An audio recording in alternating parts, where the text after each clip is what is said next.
Last class में हम इस सवाल पे थे कि माइक्रोवेव ओवन किस तरह से काम करता है। तो हमने सीखा था कि एक रेजोनेंस प्रिंसिपल है, मींस जो माइक्रोवेव्स होती हैं उनकी जो फ्रीक्वेंसी है वो फूड पार्टिकल्स में पाई जाने वाली वाटर मॉलिक्यूल्स की नेचुरल फ्रीक्वेंसी ऑफ ऑसिलेशन से मैच कर जाती है, जिससे जो वाटर मॉलिक्यूल्स उनमें बहुत ज्यादा ऑसिलेशन होने लगता है, उससे उनकी थर्मल एनर्जी बढ़ती है, जिससे टेम्परेचर बढ़ जाता है। तो ये आपका कॉन्सेप्ट होता है कि कैसे माइक्रोवेव ओवन काम करते हैं। अब आज हम क्लासिफिकेशन पे चलेंगे कि सोर्सेज ऑफ एनर्जी जो हैं उनको हम किस तरह से क्लासिफाई करते हैं और क्यों वो क्लासिफिकेशन जानना जरूरी है। तो देखिए, आपने पढ़ ही रखा होगा कि भाई एक तो होते हैं रिन्यूएबल सोर्सेज ऑफ एनर्जी,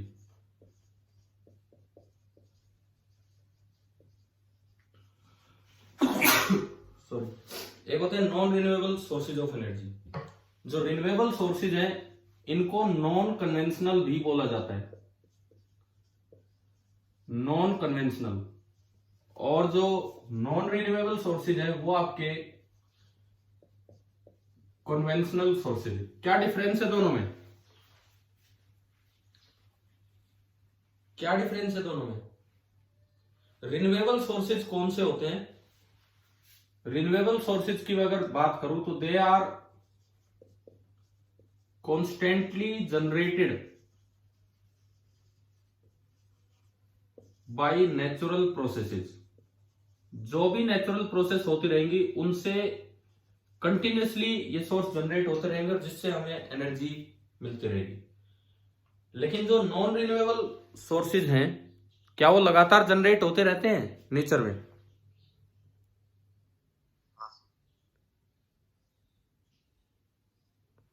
जो आपके नॉन रिन्यूएबल सोर्सेज है वो पास्ट में कभी बने होंगे। अब यूं नहीं है कि भाई कोई कंटिन्यूअस जनरेशन उनका चल रहा होता है, ठीक है। इसमें हम ये लिख सकते हैं कि they were produced in the past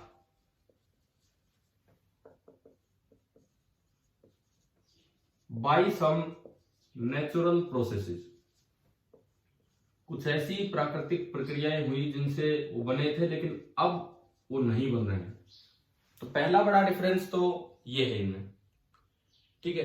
दूसरी बात, अगर आप सप्लाई की बात करें, अगर आप सप्लाई की बात करें तो इसकी जो सप्लाई है वो अनलिमिटेड होती है, लगातार मिलती रहती है हमें। और इसकी जो सप्लाई है वो लिमिटेड है, पता नहीं कब तक चल पाएगी कब तक नहीं। अभी है लेकिन पता नहीं कितने जनरेशन तक आगे ये कंटिन्यू हो पाएगी। तीसरी बात, और क्या डिफरेंस हो सकता है इनमें?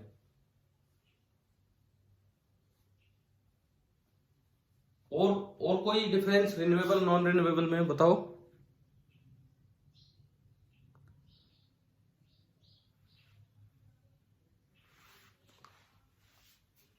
देखो, ये जो नॉन रिन्यूएबल सोर्स है ये हम जनरेट नहीं कर पाएंगे, हमारे हाथ में नहीं है कि हम नॉन रिन्यूएबल सोर्सेज जनरेट कर दें। हर रिन्यूएबल सोर्सेज आप नए नए सोच सकते हैं, आप खुद जनरेट कर सकते हैं। जनरेट करने का मतलब आप अपना दिमाग लगा के नए सोर्सेज ढूंढ सकते हैं कि हाँ भाई ये क्या है क्या नहीं है। चलिए हम एग्जाम्पल पे आते हैं, आप एग्जाम्पल दो नॉन रिन्यूएबल के। जो सबसे ज्यादा याद रहते हैं बच्चों को एग्जाम्पल कौन कौन से हैं?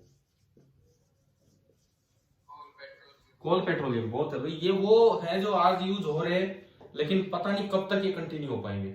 और आपको पता होगा कि ये पुराने काल में जीव जंतु पौधे जो हुए हैं उनसे मिलके, उनके फॉसिल से मिलके बने होते हैं, ठीक है। और इधर का बेस्ट एग्जांपल तो क्या है? Solar energy. अब इसके अलावा विंड एनर्जी, टाइडल एनर्जी, कुछ भी आप यूज कर सकते हो। ये सब आ जाते हैं नॉन कन्वेंशनल या रिन्यूएबल सोर्सेज ऑफ एनर्जी में। अब इस क्लासिफिकेशन पे कई बार एक सवाल आ जाता है कि क्लासिफाई करने का क्या एडवांटेज है, कि आपने अलग अलग बताया, ये अलग अलग बताया, इसका क्या एडवांटेज है?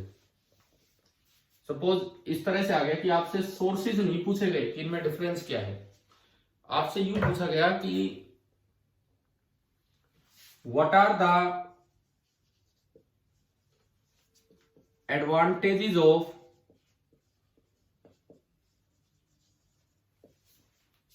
क्लासिफाइंग द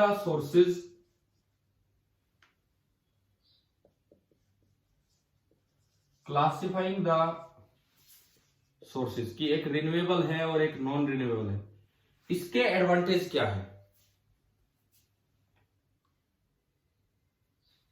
देखो पहला एडवांटेज, अगर आप थोड़ा पढ़े लिखे हैं, मतलब ये चीजें आपने पढ़ी हैं अपनी किताबों में, अपने टीचर से या कहीं से भी, तो आपको पता है कि कौन सा सोर्स फ्यूचर में कब तक रहने वाला है, तो हम उसी के हिसाब से यूज करने लग जाते हैं उसे।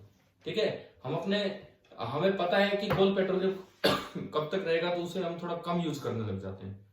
ठीक है, दूसरा फायदा, इससे हमारा ध्यान जाता है उन सोर्सेज की तरफ जो अवेलेबल तो है अर्थ पे, लेकिन अभी तक हम इग्नोर करते रहे, अभी तक हमने ध्यान नहीं दिया। बिकॉज अगर कोई बताएगा ही नहीं कि भाई ये रिन्यूएबल सोर्स है, नॉन रिन्यूएबल है, फिर फर्क ही क्या पड़ेगा, हम तो उनमें लगे रहेंगे नॉन रिन्यूएबल सोर्सेज में ही।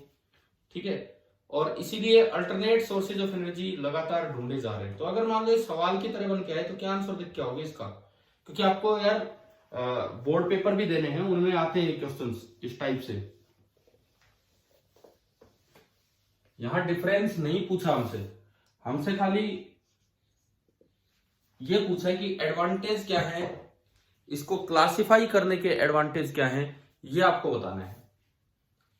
तो पहला एडवांटेज कि अगर एक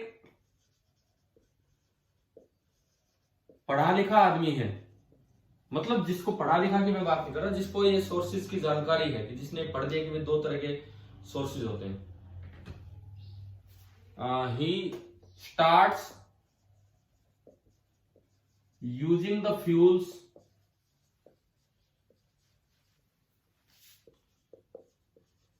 जुडिशियसली, मतलब अब वो थोड़ा ढंग से यूज करना स्टार्ट कर देगा, क्योंकि उसे पता होगा कि कितने सोर्स बचे होंगे फ्यूचर के लिए, कौन से सोर्स बचे होंगे और कौन से नहीं। दूसरा फायदा आप ये लिख सकते हैं, अब ये लिखने वाली बात है क्योंकि एग्जाम में हम ये लिखने में ही अटक जाएंगे, फिर क्या है। ठीक है, कि साइंटिस्ट या इंजीनियर्स भी आप बोल सकते हो, are now actively looking for alternate sources of energy. At least ये दो फायदे आप याद रखें कि एक तो हमें पता लग गया, और एक जो इंजीनियर है, साइंटिस्ट है, वो लग गए और अल्टरनेट सोर्सेज की तरफ जा रहे हैं। तो चलिए अब हम स्टार्ट करते हैं रिन्यूएबल सोर्सेज ऑफ एनर्जी, और जिसके अंदर हम पढ़ रहे होंगे सोलर एनर्जी। तो आज की क्लास सोलर एनर्जी पे ही चलनी है पूरी।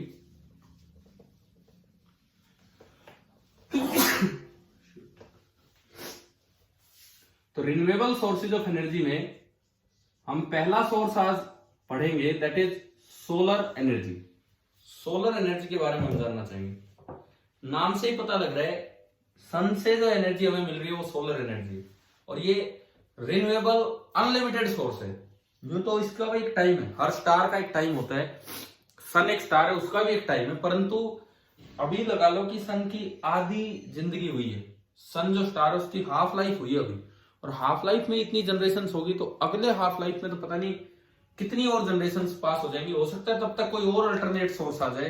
तो अभी सन को आप नॉन रिन्यूएबल नहीं मान सकते, वैसे तो ये भी नॉन रिन्यूएबल है, इसकी भी एक लिमिट है कि भाई एक स्टार है वहां तक जा पाएगा, लेकिन ये है कि जितना लंबा इसका टाइम पीरियड है, हमारे जीवन काल के मुकाबले हम इसको नॉन रिन्यूएबल की बजाय रिन्यूएबल कैटेगरी में ही डालेंगे।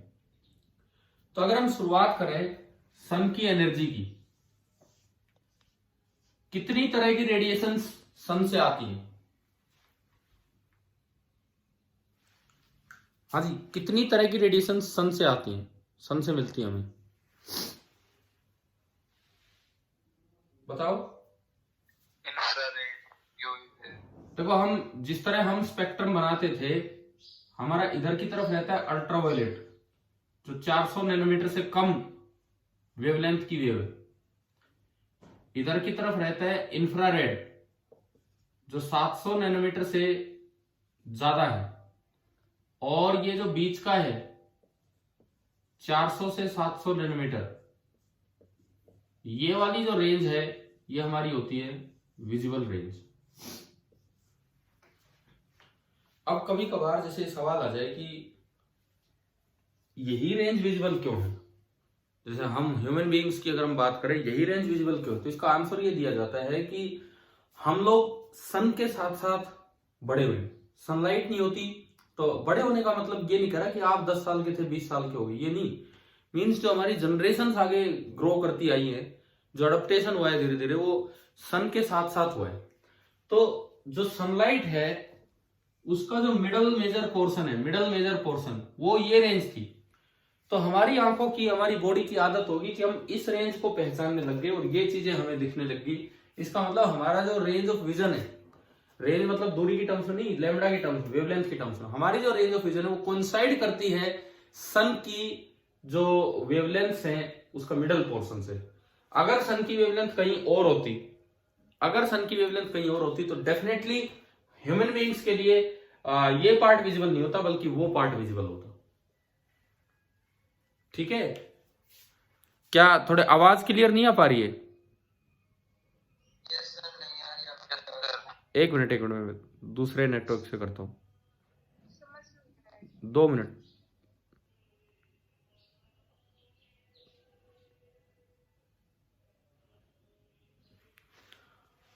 अभी बताओ, अभी कुछ सुन रहा है?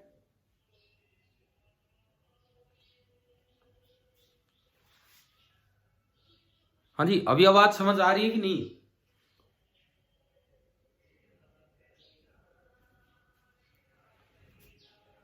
अभी मेरी आवाज समझ पा रहे हो कि नहीं आप लोग?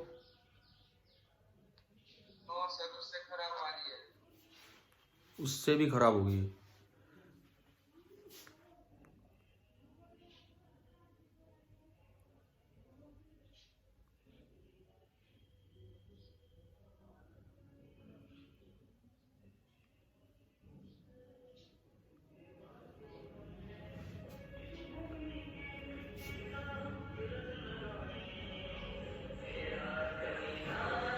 अभी बताइए, अभी कुछ क्लियर है आवाज पहले के मुकाबले?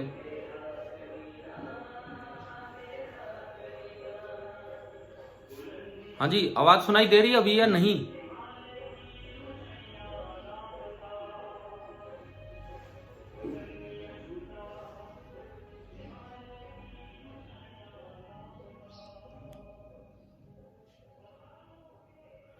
हाँ जी बच्चों, आवाज सुन रही है मेरी या नहीं?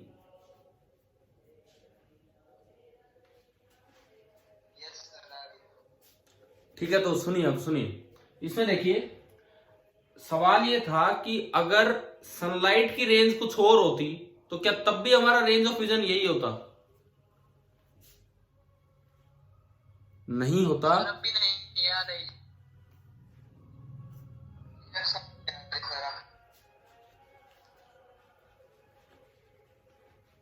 चलिए मैं यार कंटिन्यू करता हूँ लेक्चर, और तो कोई ऑप्शन नहीं है फिर मेरे पास। आवाज तो नेटवर्क की वजह से नहीं आ पा रही है क्लियर। ठीक है, समझो, कुछ समझ आ गया क्या?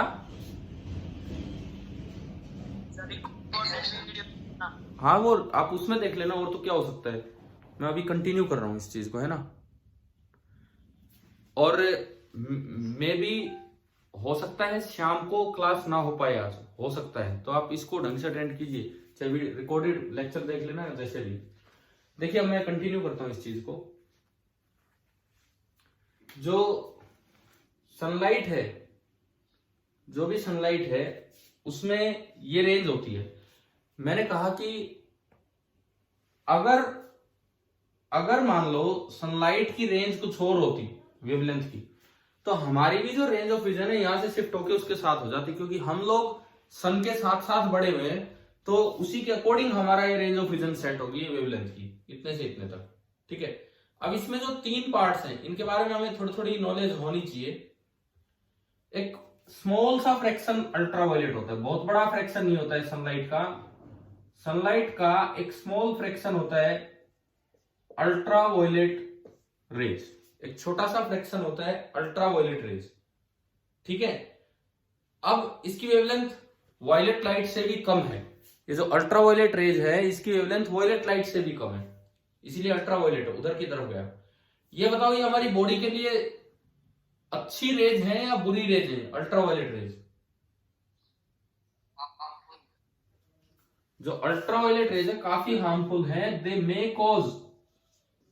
दे may cause skin cancer, skin cancer तक वो क्रिएट कर सकती हैं, स्किन का कलर वो चेंज कर सकती हैं। अल्ट्रावायलेट रेज इतनी खतरनाक होती है हमारे लिए। लेकिन जो अपर पार्ट ऑफ स्ट्रेटोस्फियर है, एटमॉस्फेयर का एक पार्ट है स्ट्रेटोस्फियर, उसका जो अपर रीजन है, अपर पार्ट ऑफ स्ट्रेटोस्फियर, उसमें कौन सी गैस प्रेजेंट है जो इसको एब्जॉर्ब करती है बताओ? ओजोन। जो ओजोन गैस है O3, ये छोटे छोटे सवाल हैं जो पूछे जा सकते हैं इनसे, वो इसको एब्जॉर्ब कर लेती है, वो प्रेजेंट होती है अपर पार्ट ऑफ स्ट्रेटोस्फियर में। अपर पार्ट ऑफ स्ट्रेटोस्फियर में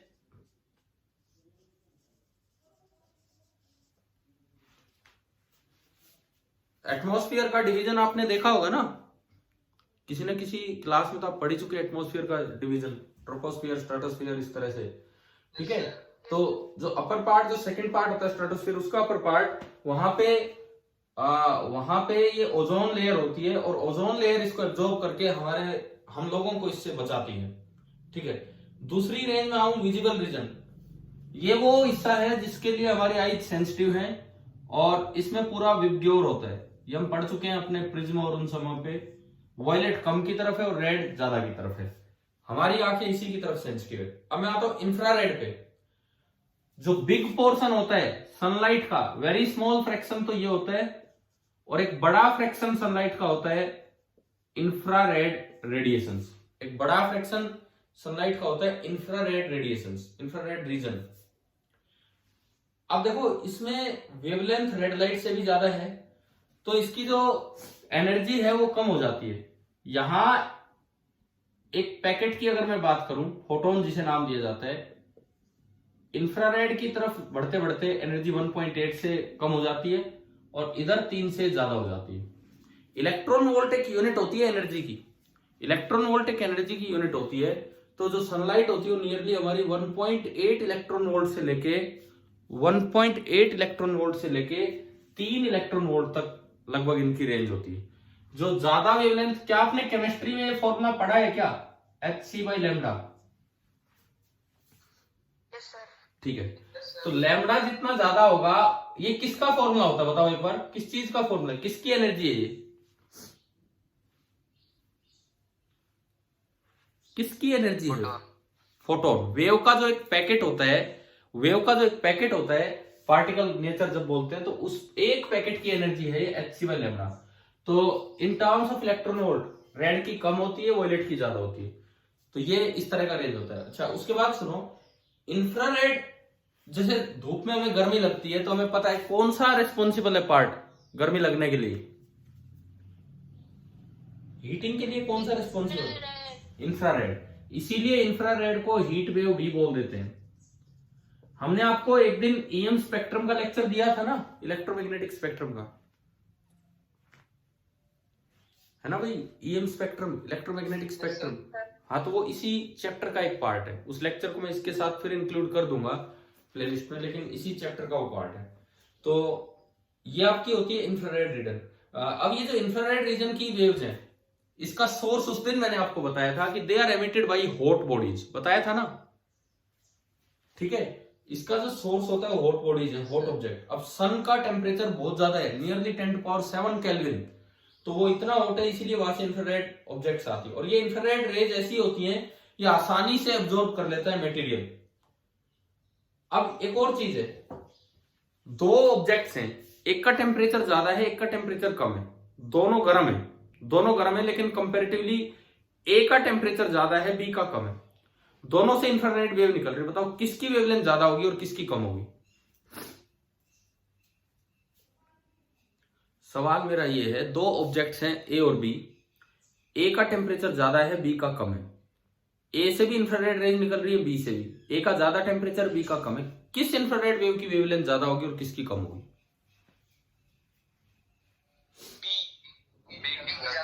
बी की ज्यादा होगी। कारण क्या? रीजन? एनर्जी। जो ज्यादा टेम्परेचर की बॉडी होगी उससे ज्यादा एनर्जी निकलेगी, ठीक है। और एनर्जी होती है H C by lambda. Energy जितनी ज्यादा होगी वेवलेंथ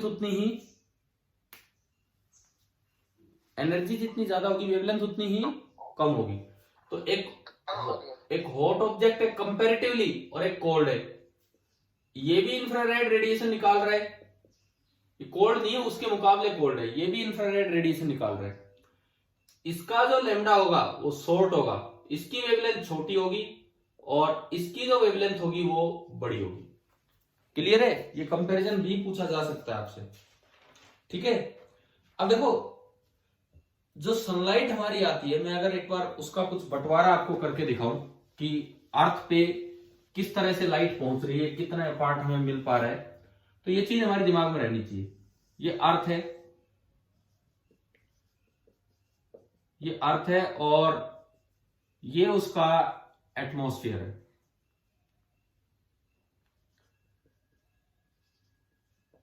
ये यहां तक इसका एटमॉस्फेयर है, मान लो ये मैंने बना दिया।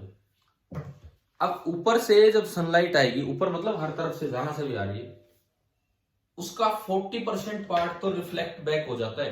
40% एक बड़ा मेजर पार्ट है। सनलाइट आ रही है बाहर से, सोलर एनर्जी, पूरी एनर्जी आई, 40% तो एटमॉस्फेयर ही रिफ्लेक्ट कर देता है, समझ गए हो? यानी कि सनलाइट का केवल 60% पार्ट हमारे एटमॉस्फेयर में एंटर करता है। क्या पहली बात ये समझ आ गया है क्या, ये पॉइंट? ठीक है, मतलब large part of the solar radiation gets reflected back into the space, ये बात याद रखना, ठीक है। कुछ पार्ट 60% पार्ट आगे चला। अब इस 60% में लगभग 13% बीच में ही एटमॉस्फेयर एब्जॉर्ब कर लेता है, लगभग 13%। 60% में से अप्रोक्सीमेटली जो 13% पार्ट है एटमॉस्फेयर में, जैसे ओजोन लेयर है उसने एब्जॉर्ब कर लिया, वाटर वेपर्स हैं, डस्ट है, CO2 है, ये हमने लिखा है दिस इज एब्जॉर्ब। O3 है, H2O वेपर्स हैं, वाटर पार्टिकल वेपर हो गए, डस्ट पार्टिकल हो गए, इस तरह की चीजें इनको एब्जॉर्ब कर लेती, ठीक है। CO2 है, वो भी एक अच्छा एब्जॉर्बर है, आपने पढ़ा होगा ना ग्रीन हाउस इफेक्ट, पढ़ा है कभी ग्रीन हाउस इफेक्ट, ठीक है। उसके बाद बची कितनी है? 60% में से 13 गई, 47% बची। अब इसका 2/3 पार्ट विजिबल होता है, इसका 2/3 पार्ट तो विजिबल होता है इस 47 का, एंड इसका जो 1/3 पार्ट है, मैं परसेंटेज में भी लिख सकता हूं, वो आपकी होती है इंफ्रारेड। तो भाई ऑलमोस्ट एक अप्रोक्सीमेट बंटवारा ये है जो हमारे दिमाग में रहना चाहिए। बताओ, ये याद हो जाएंगी ना ये चीजें, आसानी, ऐसी बात भी नहीं है, वैल्यूज ही याद रखनी है। जो सनलाइट आई 40% तो एटमॉस्फेयर रिफ्लेक्ट कर देता है, बची 60%, 13% उसमें से एटमॉस्फेयर एब्जॉर्ब कर लेता है, बची 47%, उसका 1/3 पार्ट इंफ्रारेड है और 2/3 पार्ट विजुअल। तो 1/3 निकालो तो 1/3 कितना परसेंट हो गया? 47 का 1/3 कर सकते हो ना आप। तो ये मतलब थोड़ा सा पार्ट यहाँ इंफ्रारेड आता है और कुछ पार्ट विजुअल आता है। इस तरह से लाइट हमारे सरफेस पे पहुंचती है, ठीक है। अब यहाँ एक टर्म डिफाइन होती है, यहां पे एक टर्म डिफाइन होती है जिसे बोलते हैं सोलर कांस्टेंट। पढ़िए टर्म, सुना है इसके बारे में? सोलर कांस्टेंट क्या होता है? तो सुनो, जो हमारा अर्थ की सरफेस है वहां तक तो थोड़ी सी एनर्जी पहुंच रही है, लेकिन जो अर्थ का अपर एटमॉस्फेयर है, अर्थ का अपर एटमॉस्फेयर, ऊपर की मैं बात कर रहा हूं, वहां 1 मीटर स्क्वायर एरिया पे 1.36 किलो जूल ऑफ एनर्जी पर सेकेंड आ रही है फ्रॉम द सन। जो अपर एटमॉस्फेयर पार्ट है अर्थ का,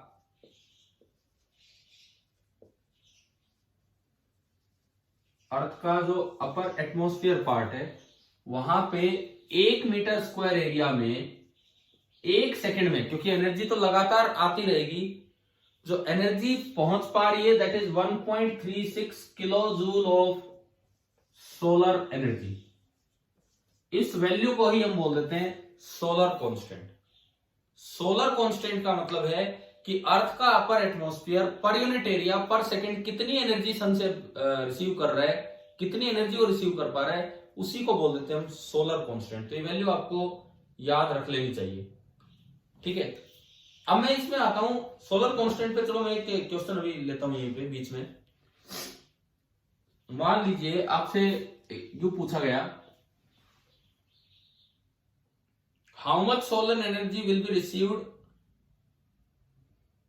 at a place on earth. अब देखो, अगर सोलर कांस्टेंट ये दिया है तो जरूरी नहीं हो अपर एटमॉस्फेयर की बात करें, वो सीधा यूं लिख दे। सवाल में क्वेश्चन में लिखूं, क्वेश्चन में यूं लिख दिया कि भाई जो सोलर कांस्टेंट है, सीधा आपको ये दिया है कि solar constant at a place is 1.36 kilo joule per metre square per second, ऐसे लिख दिया। अब अपर एटमॉस्फेयर की बात करें, कहीं की भी बात करें, भाई हमें ये दिया गया है। तो आपसे पूछा है कि how much solar energy will be received, कितनी सोलर एनर्जी उस जगह पे रिसीव की गई है एट दिस प्लेस, जहां का ये सोलर कांस्टेंट है, over an area of 5 metre square. जहां का ये सोलर कांस्टेंट दिया है उस जगह 5 मीटर स्क्वायर एरिया में कितनी एनर्जी रिसीव की गई होगी इन 1 आवर। इस तरह का न्यूमेरिकल बन के आ सकता है इस पे। बताओ क्या है ये, यूनिटरी मेथड बेस्ड क्वेश्चन है ये।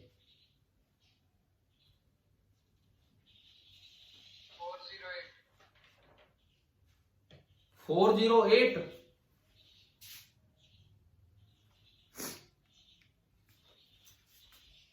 408 कैसे? देखो यूनिटरी मेथड लगाओ, यूनिट एरिया में यूनिट टाइम में जो एनर्जी आ रही है दैट इज 1.36 किलो जूल, यानी कि 1360, 1000 से मैंने मल्टीप्लाई कर दिया। जब यूनिट एरिया में 1 सेकंड में इतनी आ रही है तो 5 मीटर स्क्वायर एरिया में 1 सेकंड में कितनी आएगी, इंटू 5 कर दूं। समझ में आ रहा है क्या ये यहां तक? हाँ भी बताओ बच्चों, यहां तक क्लियर है ना?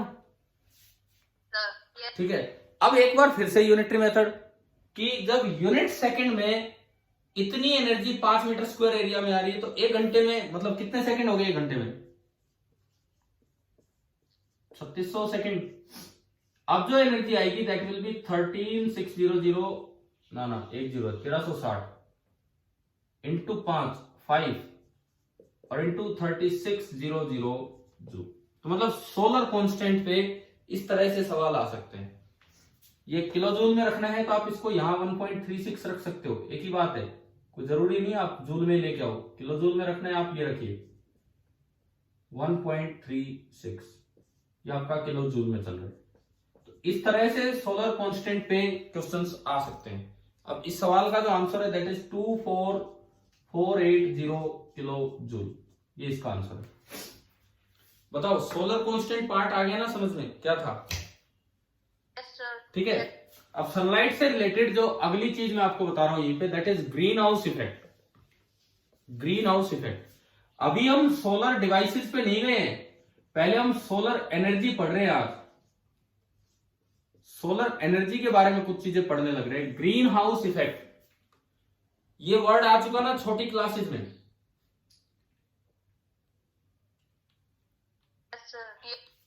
ग्रीन हाउस इफेक्ट क्या कहता है कि जैसे धरती पे ग्लास काम करता है, ग्लास, आप बंद गाड़ी में बैठे हो, बंद गाड़ी में खड़ी है गाड़ी, आप अंदर कोई एसी नहीं है, और आजकल होने लगे एसी, पहले होता भी नहीं था इतना गाड़ियों में, तो अंदर एसी नहीं है। तो आप बताओ क्या आप धूप में बैठ सकते हो उसमें किसी से बंद हो तो?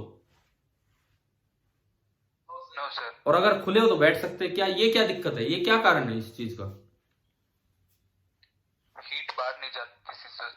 तो बाहर नहीं जाती फिर तो अंदर भी नहीं आनी चाहिए। फाटक बंद है तो दोनों साइड से बंद होना चाहिए, एक साइड से क्यों बंद है? इंफ्रारेड अंदर आ रही है। इंफ्रारेड अंदर आ रही है तो इंफ्रारेड ही तो अंदर से बाहर जाना चाहेगी, हीट होती है इंफ्रारेड। देखो आप अंदर बैठे हो, एनर्जी यूज करके क्या क्या क्या, दोबारा बोलो। इंफ्रारेड की एनर्जी अब्सॉर्ब हो जाएगी, फिर उसकी वेवलेंथ बढ़ जाएगी। हाँ ये सही रीजन है। सुनो, जैसे ग्लास क्या करता है, बाहर से जो इंफ्रारेड आती है वो तो ज्यादा एनर्जी की आती है, वो शॉर्ट वेवलेंथ वाली होती है। अंदर उसकी कुछ एनर्जी हमारी बॉडी या गाड़ी कुछ एब्जॉर्ब कर लेगी, तो अब लॉन्ग वेवलेंथ की इंफ्रारेड वेव चलेगी। अब ग्लास की प्रॉपर्टी होती है कि शॉर्ट वेवलेंथ वाली वेव को तो पास होने देता है, लेकिन लॉन्ग वेवलेंथ वाली वेव को रोक देता है, पास नहीं होने देता है। इस इफेक्ट को ही क्या नाम दिया जाता है? Green house effect. जैसे ग्लास है,